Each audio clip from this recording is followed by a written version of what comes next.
Questions and answers from the works of Sri Aurobindo and the Mother on Visions, Part 9. From the Mother. Money belongs to no one. Money is a collective property that only those with an integral and general universal vision must use. And let me add, a vision not only integral and general, but also essentially true, which means you can distinguish between a utilization in conformity with universal progress and a utilization that might be called fanciful. But those are details, because even errors, even from a certain point of view, wasteful uses, help in the general progress. They are lessons in reverse.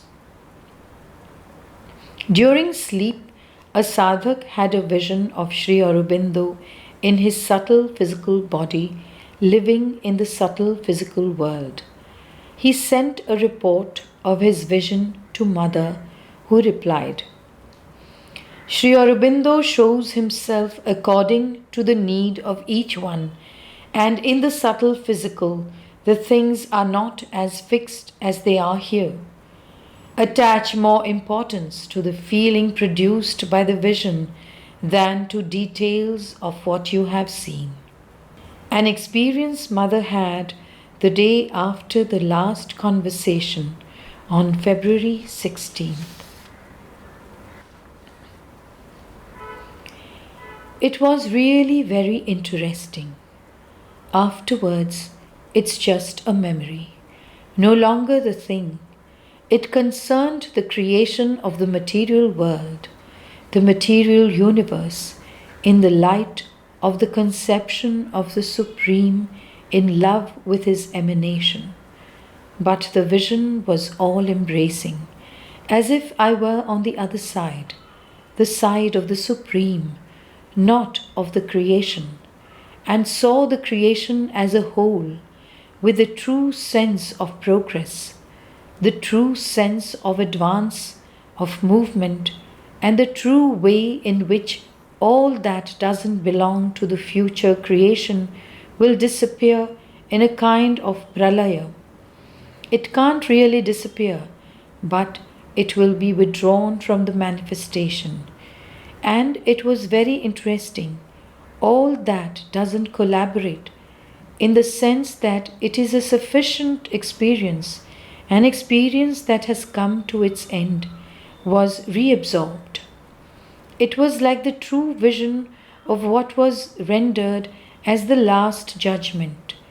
It is something going on constantly, that mighty gust of manifestation, and there are things that have been according to our vision of time, but that live on, that continue to exist in the future. There are things that exhaust themselves, that's in the present. And there are things that have no more purpose, that cannot keep pace with the movement. I don't know how to explain this. And enter the non-being, the pralaya, the non-being, the unmanifest, of course, not in their forms, but in their essence. That is to say, the Supreme in them remains the Supreme but unmanifest. From Sri Aurobindo. One who can have faith without visions and voices is much further on the true inner path than one who needs them to have faith. Visions and voices are not meant for creating faith. They are effective only if one has faith already. Thus, they nourish their egos. But this capacity is by no means a sign of progress. This is the vision of all existences in the self and of the self in all existences, which is the foundation of perfect internal liberty and perfect joy and peace. For by this vision, in proportion as it increases in intensity, there disappears from the individual mentality all jugupsa, that is to say, all repulsion, shrinking, dislike, fear, hatred, and other perversions of feeling which arise from division and personal opposition to other beings or to the objectivities that surround us. Perfect equality of soul is established.